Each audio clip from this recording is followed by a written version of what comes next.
আপনি যত কঠোর পরিশ্রম করুন না কেন, শুধু হার্ডওয়ার্ক করলেই সাকসেস নিশ্চিত হয় না। তাহলে সফল মানুষদের আলাদা করে কি? কঠোর পরিশ্রম অবশ্যই গুরুত্বপূর্ণ, তবে শুধু বেশি পরিশ্রম করলেই সাফল্য নিশ্চিত হয় না। প্রথমত, সঠিক দিক নির্দেশনা দরকার।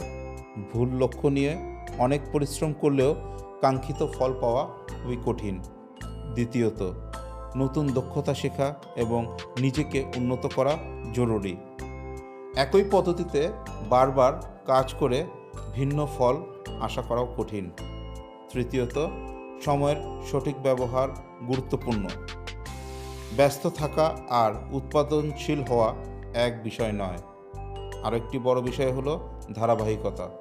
ছোট ছোট উন্নতি দীর্ঘ সময় ধরে বজায় রাখতে পারলেই বড় সাফল্যের সম্ভাবনা তৈরি হয়।